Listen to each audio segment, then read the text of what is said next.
and gentlemen, cats and dogs, Jedis and Siths. Thanks so much for clicking that YouTube or Facebook channel.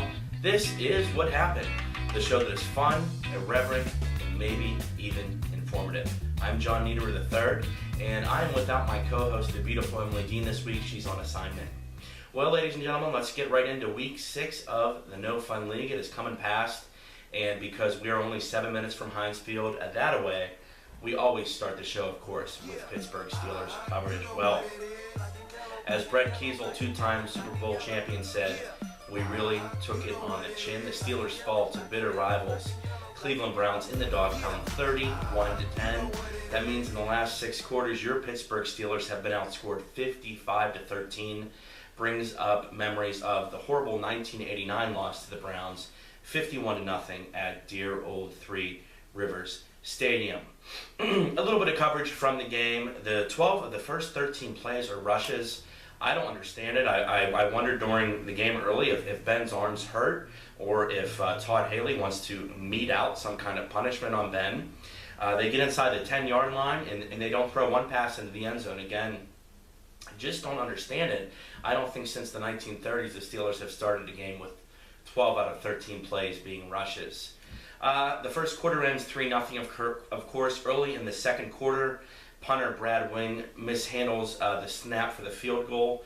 Sweesum's not able to even kick it. And, of course, everything just goes downhill after that. The Browns outscore the Steelers 31-7 for the remainder of the game. It's never close.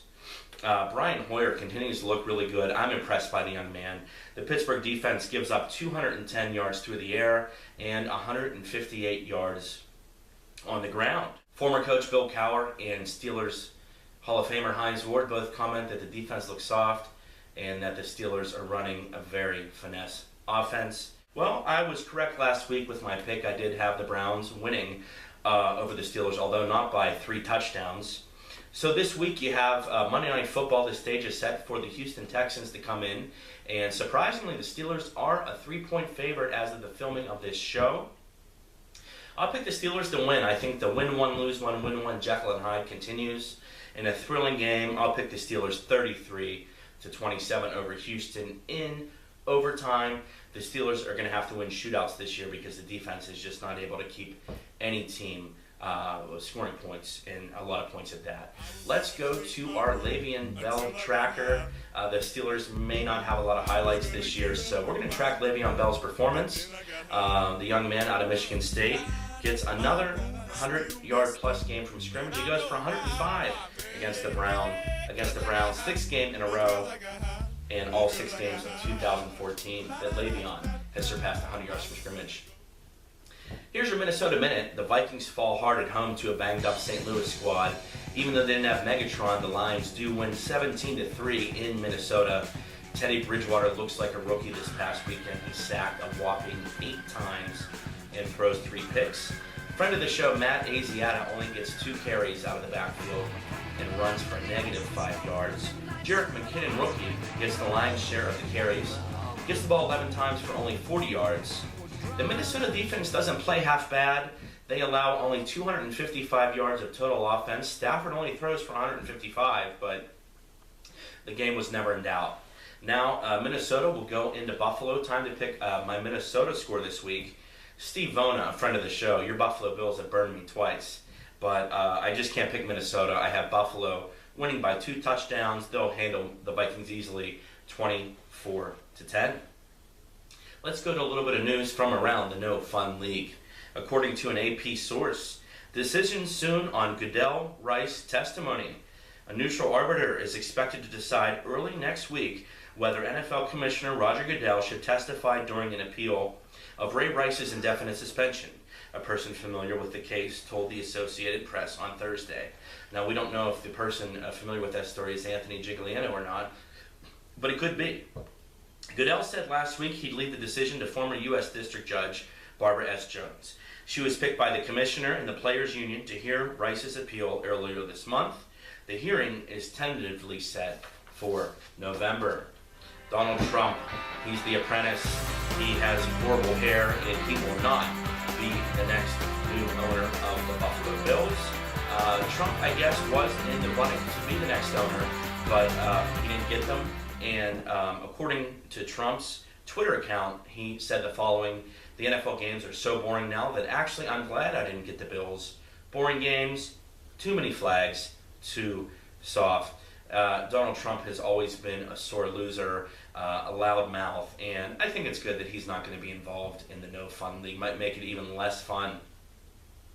Well, this is actually a Manning acceptable zone. Co-host Emily Dean is not here this week, so I can say Archie, Peyton, Eli, Manning as many times as I'd like. And of course, as many of you know, Peyton Manning needs only 2 touchdowns to match and 3 touchdowns to break the great Brett Favre's record all-time of 508. Transitioning into the Pahr rankings, brought to you this week by the Pittsburghese accent. A new segment I'm going to do every week. I'm going to give you my top 5 powerful teams in the NFL.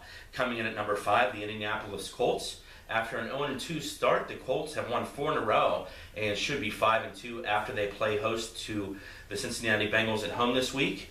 Andrew Luck, my preseason favorite for MVP, is really tearing it up this year.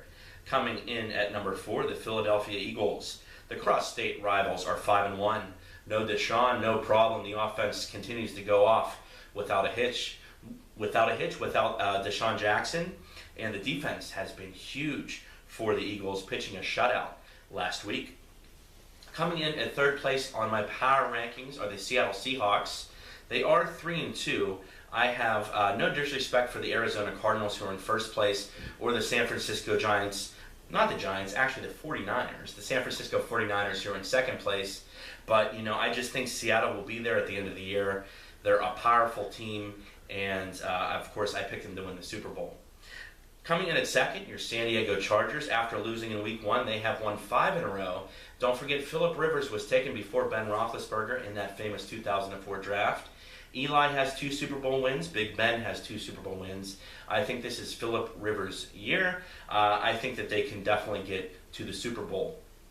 And coming in at 1st place, don't call it a comeback, it is the Dallas Cowboys at 5-1, going into Seattle, pulling off a shocking victory. Your Cowboys are my most powerful team in the NFL. And, of course, I think they established the blueprint. You stuff Marshawn Lynch, and you make Russell Wilson beat you with his arm. Going into my picks, I went 2-1 last week to stand at 3-3 overall, just like the Steelers. And I'm going to pick what I think is the biggest game of the week and the game that will set an NFL record. The stage is set. Peyton Manning's Denver Broncos will play host to the San Francisco 49ers under the bright lights of Sunday Night Football, and I have Manning throwing exactly 3 touchdown passes and beating the San Francisco 49ers 30-17.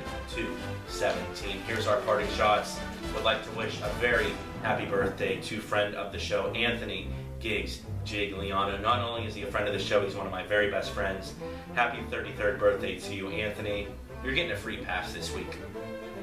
Ladies and gentlemen, catch Alan Levine's Pittsburgh Sports Lines Monday nights from their new location, the River City Inn at PPG Place. Pittsburgh Sports Line also features Smoking Jim Frazier, and you'll see Zach Brenner on there from time to time. Well, that's all for this week, folks. Emily Dean, thank you for being off on assignment, and I look forward to having you back next week. Jeremy Purcell, thanks always for that intro music. Honest Jeremy Ponus, who is behind that camera right now, the crack editor on the show. And lastly, associate producer Nikolai Stefko. Folks, thanks so much for watching, and we will see you next week to cover Week 7 of the National No Fun League. That's a wrap.